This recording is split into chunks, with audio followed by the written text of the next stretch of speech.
कहते हैं कि दुनिया में मन सबसे ज्यादा शक्तिशाली चीज होती है।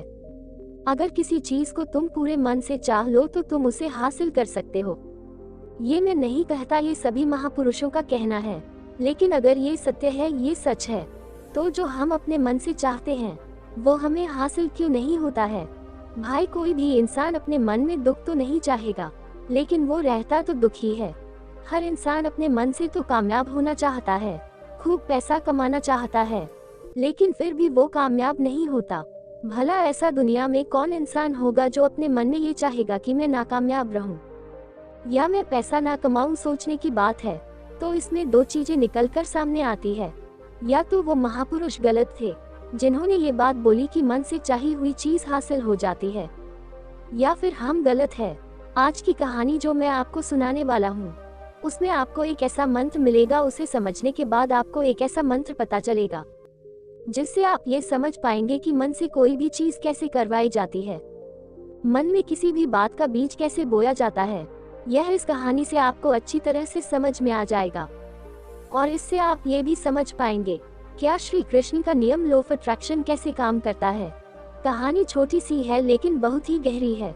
इससे पहले कि आप इस कहानी में खो जाए, इस चैनल को सब्सक्राइब जरूर कर ले। तो चलिए कहानी शुरू करते हैं। एक बार की बात है, एक आदमी के जीवन में सिर्फ दुख ही दुख था। जो भी काम करता उस बेचारे को काम पूरा ही नहीं होता। घर में आता तो घर में कलेश बना रहता था। किसी से कोई मदद मांगता तो कोई उसकी मदद नहीं करता। ऐसा लगता था कि चारों ओर से दुखों का पहाड़ उसी पर टूट पड़ा है। उसे समझ नहीं आ रहा था, यही सोचता रहता कि अपने दुखों से मुझे छुटकारा कैसे पाना है। इसी कारण तो रात में सो भी नहीं पाता था। उसकी आंखों के नीचे बड़े बड़े काले घेरे बन गए थे, जो इस बात का प्रतीक थे कि वह आदमी कितना दुखी है और इतना चिंतित है। कभी कभी तो उसके मन में आत्महत्या करने का भी ख्याल आते थे, लेकिन अपने परिवार की चिंता करके वह एक कदम नहीं उठा पाता था। वह इतना दुखी हो गया कि कैसे निर्णय किया जाए। दुखों से छुटकारा पाके रहूंगा, इसके लिए चाहे उसे कितनी भी मेहनत करनी पड़े, चाहे फिर मुझे अंगारों पर चलना पड़े, लेकिन इन दुखों से छुटकारा पाकर रहूंगा। ऐसे ही एक दिन उसने अपने मित्र से पूछा कि मैं अपने जीवन को कैसे सुधार सकता हूँ। उसके मित्र ने बताया कि तुम किसी बाबा के पास जाओ। बाबाओं के पास ऐसा मंत्र होता है जिससे सारे दुख मिट जाते हैं, जीवन खुशियों से भर जाता है और धन संपदा भी हासिल हो जाती है। तुम किसी ऐसे बाबा को ढूंढ लो, बस तुम्हारा काम बन जाएगा। उस आदमी के मन में यह बात पूरी तरह से पक्की बैठ गई कि कोई बाबा ही मेरा दुख दूर कर सकता है, और इसीलिए उसे किसी भी बाबा के बारे में पता चलता तो वह उस बाबा के पास पहुंच जाता। वह बाबा को अपनी समस्या बताता और बाबा से उसका समाधान पूछता और कहता कि बाबा, मैं कुछ भी करने के लिए तैयार हूँ, लेकिन मेरी इन समस्याओं से मुझे छुटकारा मिलना चाहिए, मेरे जीवन को सुधार दीजिए। तब बाबा टोटका बता देते हैं करने के लिए और बदले में दान दक्षिणा ले लेते हैं। फिर बाबा ने किए टोना टोटका करने के बाद तुम्हारे घर में सुख शांति बनी रहेगी। इस टोटके को पूरी विधि के साथ करना। ठीक है बाबा, वह आदमी घर लौटकर पूरी विधि के साथ टोने टोटके करने लगा, लेकिन बहुत टोने टोटके करने के बाद भी उसके जीवन में कुछ बदलाव नहीं आया और ज्यादा दुखी हो गया था। बाबा बदले में उससे दान दक्षिणा लेता था, जिससे उसका धन भी धीरे धीरे खत्म हो रहा था। इससे उसके जीवन में दुख और ज्यादा बढ़ गए। तब उसे लगा कि बाबाओं के पास जाने से तो मेरे जीवन में दुख कम होने की बजाय बढ़ती ही जा रहे हैं, तो मुझे क्या करना चाहिए? बाबाओं के पास जाऊं या ना जाऊं? फिर एक आदमी ने उसे बताया कि तुम अपने घर में किसी पंडित को बुलाकर हवन करवा लो। हवन होगा, घर शुद्ध हो जाएगा, कोई भी बुरी ऊर्जा होगी घर में तो वह घर से बाहर चली जाएगी। किसी पंडित को बुलाकर पूरे विधि विधान से मंत्रोच्चारण कराओ और हवन कराओ, जिससे घर में सुख शांति आए। उस आदमी के मन में यह बात बैठ गई और घर पर पंडित को बुलाकर हवन करवा दिया। बदले में पंडित ने भी अच्छी दान दक्षिणा ले ली और उसके बाद वह वहां से विदा हो गया। लेकिन कुछ दिनों के बाद उस आदमी को महसूस हुआ कि उसके जीवन में कभी कोई बदलाव नहीं आया है। अब वह आदमी पूरी तरह से दुखी हो गया और ज्यादा परेशान हो गया। अब तो उसे लगने लगा था कि मेरे जीवन में से दुख कभी खत्म ही नहीं होंगे, और यही सोच सोचकर उस आदमी का बुरा हाल हो गया था। फिर एक दिन उसे अपने मित्र से बाबा के बारे में पता चला, जो समाधान बताने के लिए कोई दान दक्षिणा नहीं लेता था।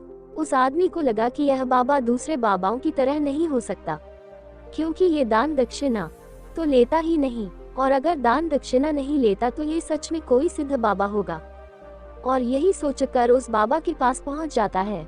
जब वह आदमी वहां पर पहुंचता है तो ये देखकर वह बाबा ध्यान में बैठे हुए थे। वह आदमी वहीं पर चुपचाप बैठकर ध्यान से बाहर आने का उनका इंतजार करने लगा। थोड़ी देर बाद बाबा ने आंखें खोली तो सामने एक दुखी और परेशान युवक को बैठे देखा।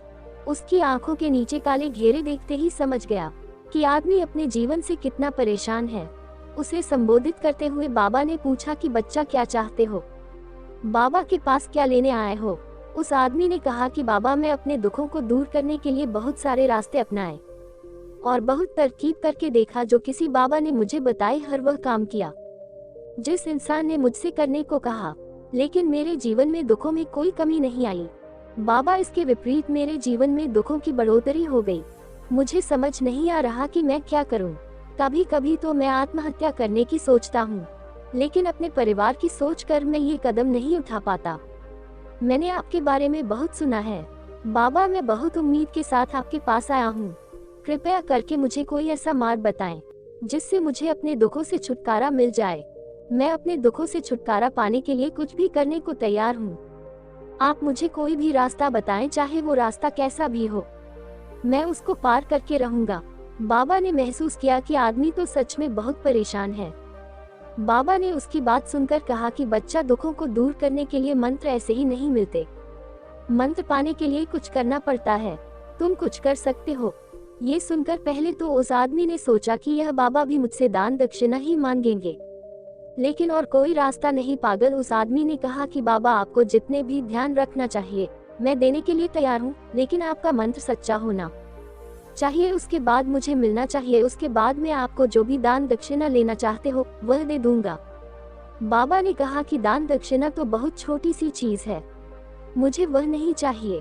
इस पर वह आदमी सोच विचार करके बोला, तो बाबा, मैं अंगारों पर भी चलने के लिए तैयार हूँ, आप मुझे बस आ गया दो। बाबा ने कहा कि अंगारों पर चलने वाली छोटी चीज में तुमसे नहीं कराने वाला, मैं जो तुमसे करवाने वाला हूँ वह बहुत कठिन मंत्र है, उसे पूरा कर पाओगे? आदमी ने कहा कि बाबा, आप मुझे बताए तो मैं करने को तैयार हूँ। बाबा ने कहा कि यहाँ से जब तुम अपने घर जाओ तो रास्ते में अपने मन में यह मंत्र मन में कहते जाना, मैं सुखी हूँ, मैं सुखी हूँ, मैं सुखी हूँ। बार बार अपने मन में यही दोहराते रहना, और याद रहे जुबान पर यह शब्द नहीं आना चाहिए, ये सिर्फ मन में कहते रहना है। ये सुनकर वह आदमी बोला, बाबा, बस इतनी सी बात, ये तो मैं चुटकी बजाकर कर लूंगा, लेकिन इससे होगा क्या? बाबा बोले कि इस मंत्र को करके देखो, वैसे भी तुमने इतने बाबाओं के मंत्र किए हैं तो इस मंत्र को भी करके देख लो। उस आदमी ने सोचा कि बाबा कुछ दान दक्षिणा तो नहीं ले रहे हैं, इस मंत्र है को मैं कर लूंगा, ठीक है, नहीं मंत्र जरूर करूंगा। वह आदमी यह कहकर वहां से उठकर चलने लगा, लेकिन जैसे ही वह चलने लगा पीछे से बाबा ने बोला कि बच्चा, एक बात याद रखना, जब तुम यह मंत्र अपने मन में दोहराओगे तो तुम्हारे मन में बंदर के विचार नहीं आने चाहिए, बंदर का ख्याल भी नहीं आना चाहिए, नहीं तो यह मंत्र सिद्ध नहीं होगा। वह आदमी बोला, मुझे तो आज तक बंदर का कोई विचार नहीं आया, तो अब क्यों आएगा? आप चिंता मत करिए बाबा, मैं बस मन में यही कहता रहूंगा कि मैं सुखी हूँ, मैं सुखी हूँ, इसके अलावा बंदर का कोई विचार मेरे मन में नहीं आएगा। ये कहते आदमी वहां से चला गया। वह अपने मन में इस मंत्र का जाप करता चला गया, मैं सुखी हूँ, मैं सुखी हूँ। ये दोहराते हुए वह थोड़ी दूर ही गया कि उसके मन में अचानक बंदर का ख्याल आ गया।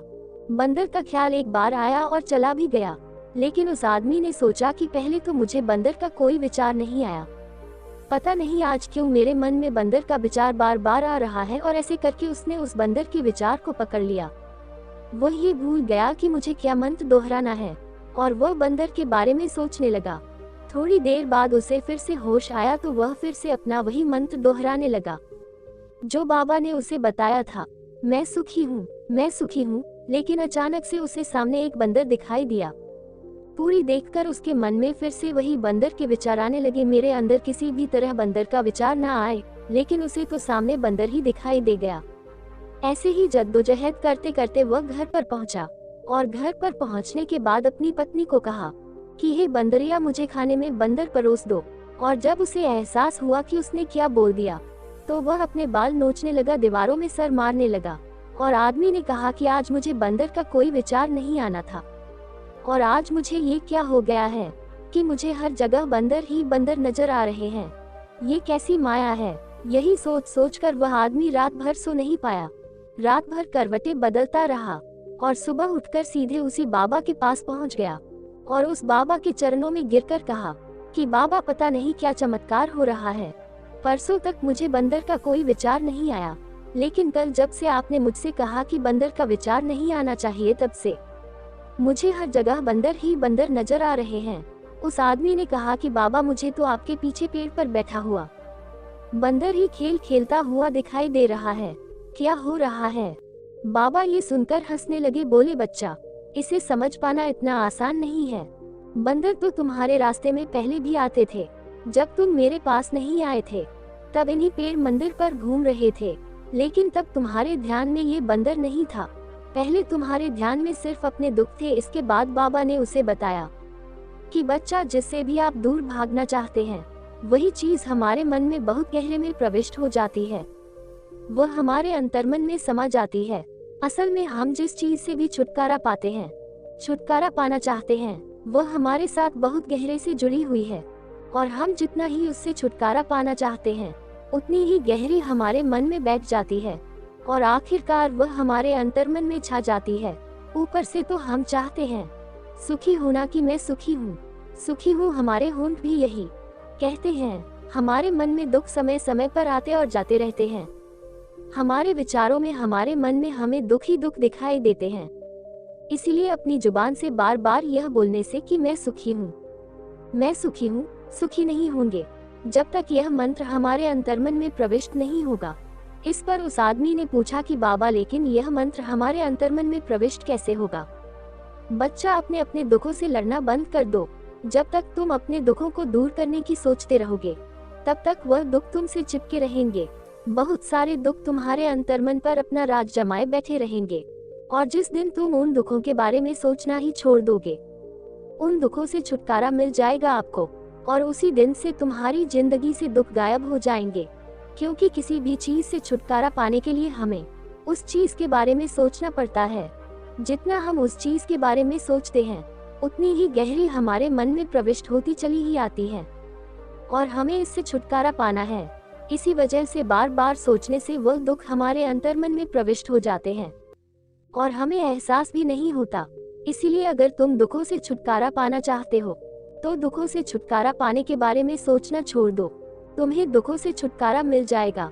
अक्सर आदमी धूम्रपान छोड़ना चाहता है, शराब छोड़ना चाहता है, सुबह अपने आप से ये वादा करता है कि मैं कोई भी गलत काम नहीं करूंगा, लेकिन शाम को जब लौटता है तो नशे में चूर होकर लौटता है। ऐसा क्यों होता है? क्योंकि जो हम सोच रहे हैं वह पूरा कर ही नहीं पा रहे हैं। उस चीज को बहुत ज्यादा तवज्जो दे रहे हैं, उस चीज को बहुत ज्यादा अहमियत दे रहे हैं। जब भी हम उस चीज को छोड़ने के बारे में सोचते हैं, तो हम उसकी इम्पोर्टेंसी आने की विशेषता और ज्यादा बढ़ा देते हैं। हमारा मन उस चीज के बारे ज्यादा सोचेगा, या तुम शराब छोड़ने के बारे में जितना ज्यादा सोचेगा, हमारा मन उतना ही उस चीज के पीछे ज्यादा भागेगा। हमें उस चीज से लड़ना नहीं है, बल्कि बिना सोचे गुजर जाना है। और अगर इस मंत्र को हम समझ लेते हैं, तो हम अपने जीवन में जो भी पाना चाहते हैं, उसे अपने अंतर्मन में डाल सकते हैं। और एक बार वह लक्ष्य हमारे अंतर्मन में बैठ जाता है, तो फिर सफलता पाने में कोई समस्या नहीं आएगी कभी भी। आपको ये कहानी कैसी लगी? कमेंट सेक्शन में जरूर बताएं, और अच्छी लगी तो इस चैनल को सब्सक्राइब करना ना भूलें। तो मिलते हैं अगली कहानी में, तब तक के लिए अपना ख्याल रखें।